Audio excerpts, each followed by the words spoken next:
Hey everybody, today's an exciting video. I'm building up my dedicated bikepacking bike.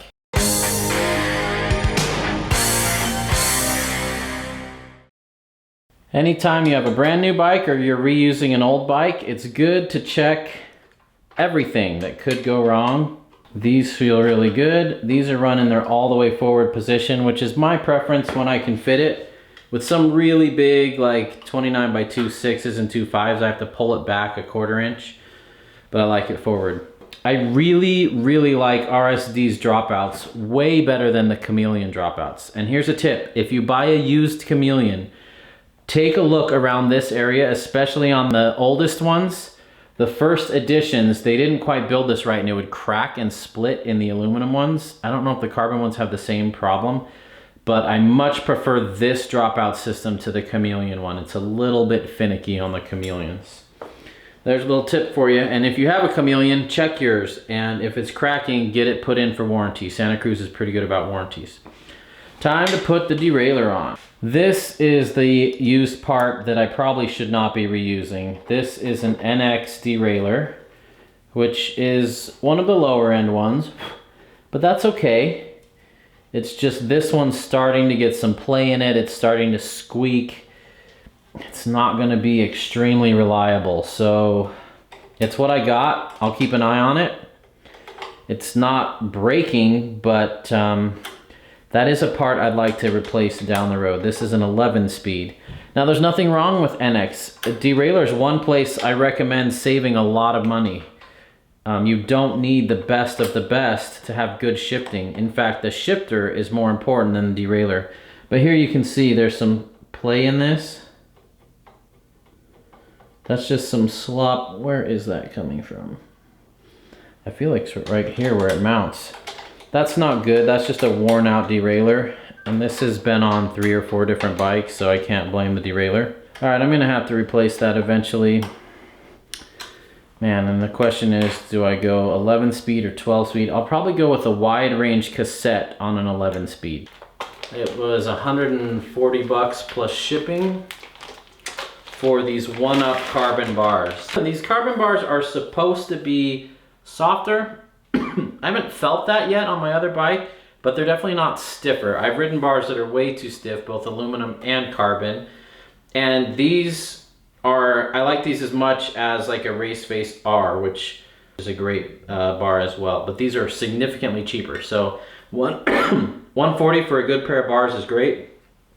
35 mil clamp, and these have a 35 mil rise, which is interesting. I wanted to try a little bit higher rise since I don't have the suspension fork on here. The stem's gonna sit a little lower. And I wanted to be able to swap these 2 bars back and forth to decide if I like a bigger rise or a smaller rise. So that's what we're doing for bars. Bike packing, you don't need light, you don't need carbon, but you do need comfort, and these are supposed to be more comfortable. I'm gonna put some fiber grip. This is carbon fiber assembly gel. It's kind of like grease, but it also has little glass beads in it, and that helps this torque down evenly without spinning and hurting your carbon. Sounds counterintuitive. You would think glass beads would hurt your carbon, but they don't. So I put this anywhere the aluminum comes in contact with the carbon. And once again, I didn't choose carbon for these bars for their weight. I chose it for their ride quality. And remember, in our discussion back when we talked about frames, is steel real? Weight is one way to measure them, but the way they flex and give is a better way, in my opinion, to measure them. So I make sure the part that's supposed to be flush is up top. Thank you 9.8 for the amazing stem and the amazing dropper. You guys rock. Okay, these have some good markings on them, so I can get them nice and centered and straight. I'd really like to experiment with something like the Jones bars and something that sweeps back a little more for bike packing. I know a lot of people like that.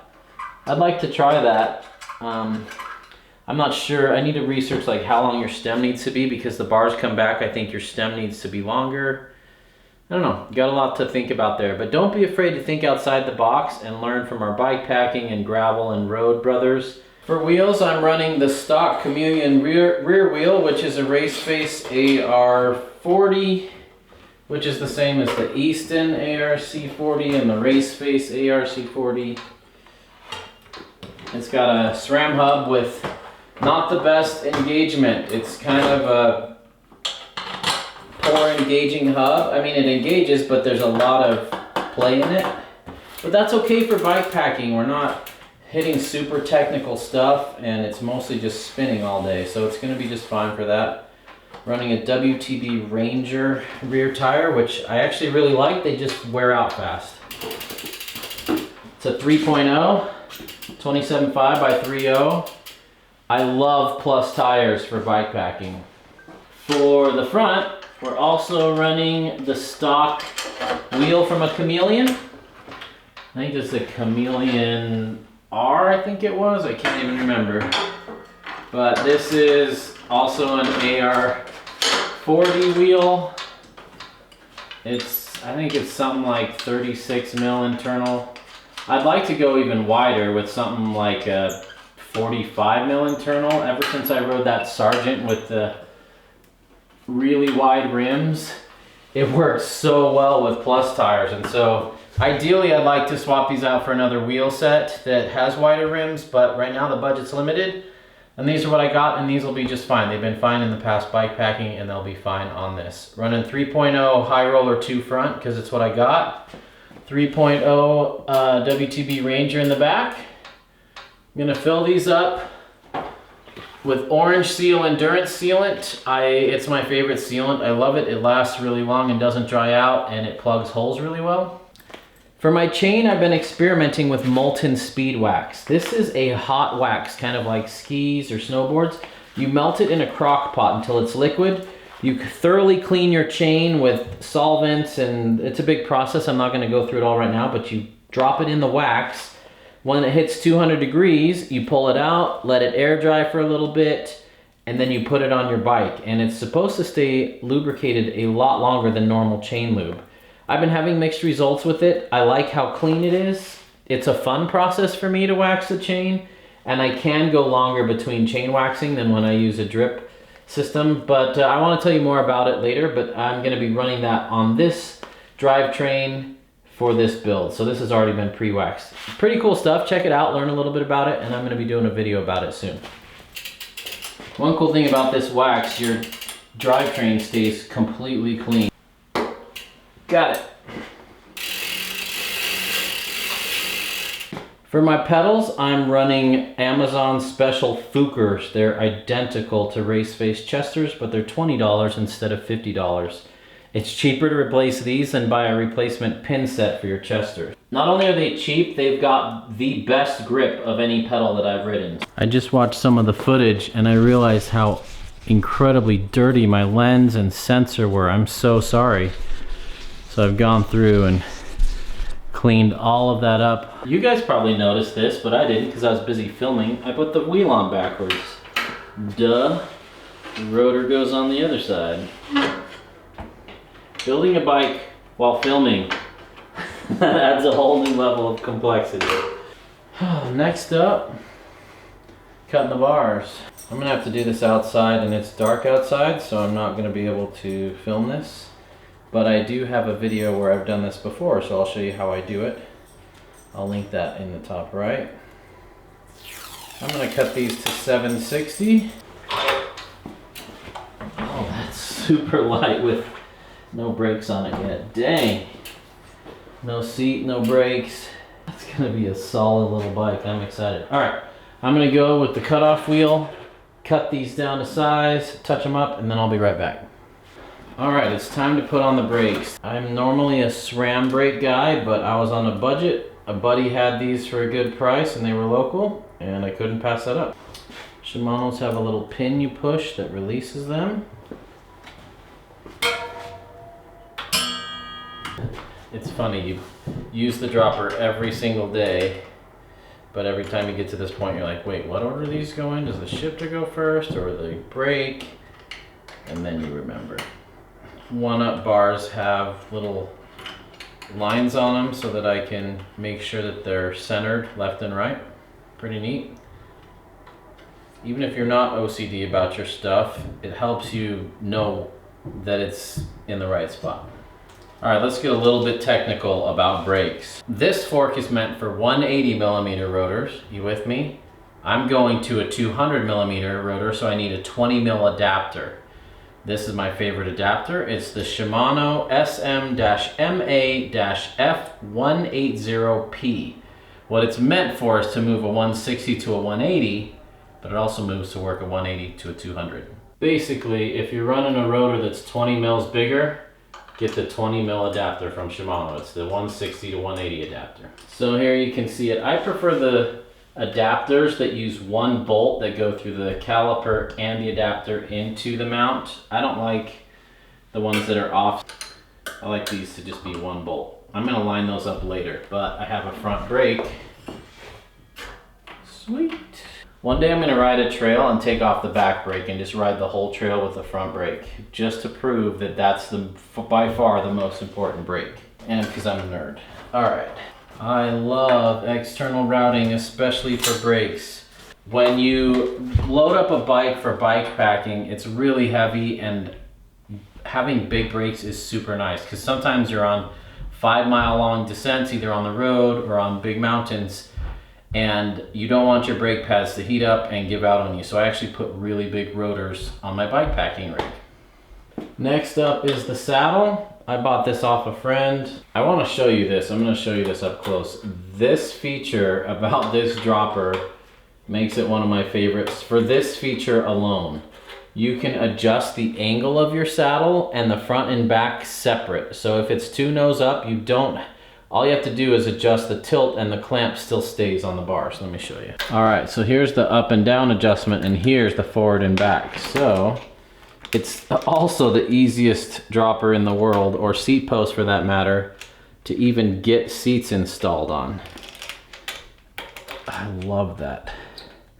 It ends up costing you a little bit of height with the design, maybe a centimeter higher. This adjustment just adjusts forward and back. So when this is loose, check it out. I can slide it back or forward, but I can't change the angle because the angle is already set by these. The rest is done with those. Super cool design. This is a WTB saddle off of a pivot, and I like it fine. Probably wouldn't be my first choice, but it was cheap and my buddy had it, and so that's why it's here. Okay, now we're gonna wire up the dropper, which is my least favorite part of any build. But these 9.8s are the easiest dropper I've installed yet. This is really cool about this dropper. So the housing actually threads into it, which is really nice, because if you need to pull up on your seat and make it a little bit taller, the housing comes with it. You ever had a dropper where you raise it and then it comes disconnected and then there's slop and then you have to take it all back out on the trail and it's a major pain? Well, this completely eliminates that, which is awesome. All right, so now this is attached. I can't pull it out of the hose, so when you raise your seat, it comes with it, and when you push it down, it always stays attached. Fantastic design. I don't know, this thing kind of feels like a trials bike right now. For the shifter, I'm running a GX 11-speed. I upgraded this from the NX 11-speed, and it made a significant difference. If you're trying to decide between getting a better derailleur or a better shifter, always get the better shifter. I know this has more bragging rights and your friends see that more than they see this, but you will notice it more on the shifter.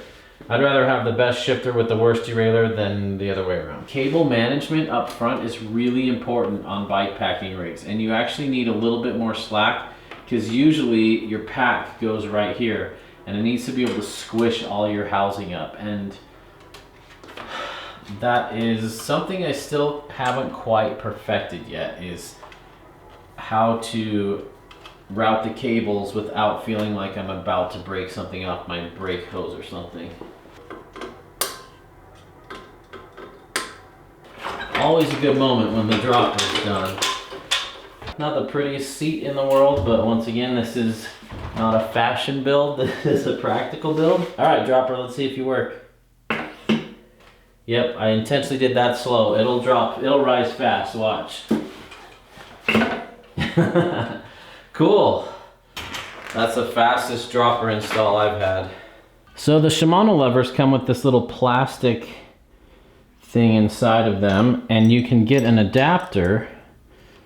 This is cool. We're gonna run a SRAM shifter on a Shimano lever.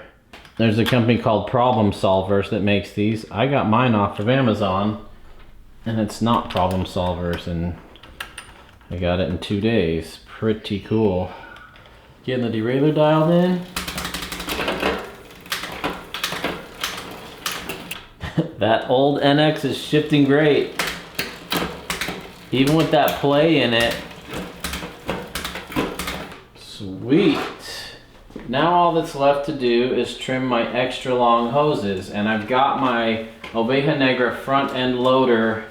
This is what holds my sleeping gear on. And I've got this on here so I can route my cables so they don't get pinched. The last thing you want are cables pinched by your bike packing gear. So I'm going to be using this as a reference point. I want to make sure nothing binds from a 180 there to a 180 there. Anywhere in there, I don't want any cables getting too tight to turn. All right, I'm gonna shorten this brake housing. I'm not gonna show you how I do that because I need all my hands and I can't be thinking about the video. I just need to do it. Hoping to do it without a big bleed, but we'll see. It's ready to be weighed. Let me guess. Ooh, I'm gonna guess 28.5 pounds. I just bought a cheap $12 fish scale at Amazon. Weight doesn't even matter on a bike packing rig. 27.1.